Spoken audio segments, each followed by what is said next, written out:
နက်9 နာရီမောင်မောင်ကအိယာကနိုးတော့မျက်စိကိုဖွင့်ပြီးမျက်နှာကိုလက်နဲ့ကင်မလွတ်လွတ်တဲ့အချိန်လက်မှာသွေးတွေပေပြီးခြောက်သွေ့နေတာကိုတွေ့လိုက်ရတယ်။ငါမင်းညတော့ကဘာဖြစ်ခဲ့တာလဲ။အဲ့ဒီအချိန်မှာဖုန်းနိုတီတက်လာတယ်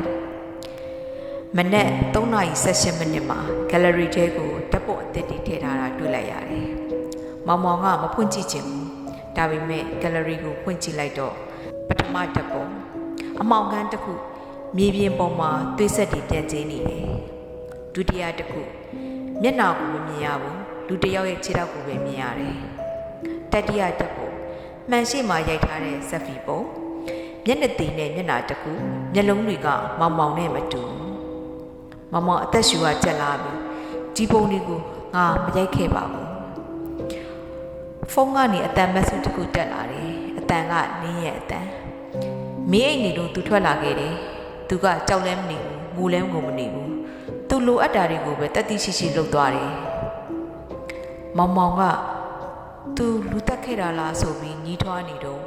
မင်းမသိတာကသူကမင်းကိုကာကွယ်နေတာတဲ့လင်းကပြောသွားတယ်။TikTok comment တစ်ခုမှာတွေ့လိုက်ရတာကဒီသတင်းမင်းမြင်ပြီးပြီလားတဲ့မောင်မောင်ကပို့ထားတဲ့ file link ကိုဖွင့်ကြည့်လိုက်တော့သတင်းကောင်းစင်တစ်ခုတွေ့လိုက်ရတယ်။သတင်းကအမည်မသိလူတဦးသေဆုံးမျက်မြင်သက်သေမရှိတဲ့အသက်ခံရတဲ့သူရဲ့လိပ်စာကမောင်မောင်နေတဲ့လမ်းမောင်မောင်လက်တွေတုံလာပြီးမဖြစ်နိုင်ဘူးဆိုပြီးရေရွတ်နေတယ်။မောင်မောင်မှန်ရှိကိုပြေးသွားလိုက်တယ်ပြီးတော့မှန်ကိုစိုက်ကြည့်ပြီးမေးလိုက်တယ်။တကယ်ကမင်းဘာတူလဲဆိုတော့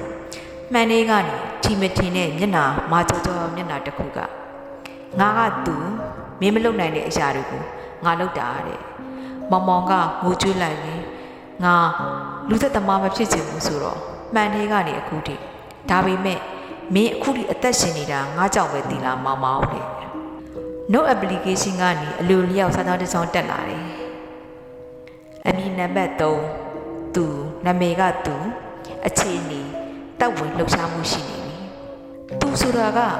လူသက်သမားလားဒါမှမဟုတ်ကာကွယ်သူလားနောက်လာမဲ့ target လူကြီးထားတယ်နောက်လာမဲ့ target ကတော့ဘယ်သူလဲဖုန်းကိုဖွင့်ကြည့်လိုက်တော့ miss call 12ခုခေါ်ဆိုသူကတငယ်ချင်းဖြစ်သူကိုမင်းမက်ဆေ့ဘောက်မှာဝင်နေတဲ့စာကမင်းညကမင်းရင်ရှိကူငါလာတယ်ဒါပေမဲ့မင်းတကားမဖွင့်ဘူးမောင်မောင်ကအံ့ဩသွားပြီးငါမင်းညတော့ငါဘယ်မှမသွားပါဘူးလို့စဉ်းစားနေတယ်နောက်တက်မက်ဆေ့တစ်စောင်းမင်းရဲ့တန်မင်းမဟုတ်ဘူးငါကြောက်လာပြီတဲ့မောင်မောင်ကိုမင်းစီကိုဖုန်းခေါ်လိုက်တယ်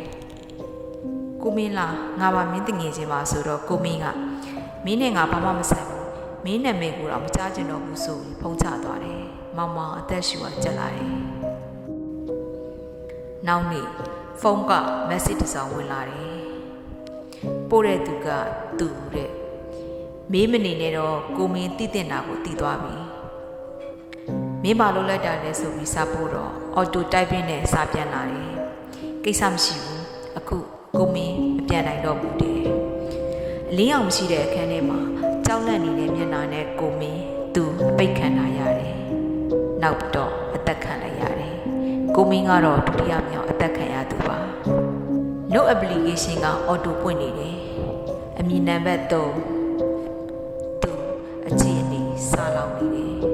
နောက်ထပ် target တစုံတစ်ယောက်ကိုပျက်စီးပြရမယ်တဲ့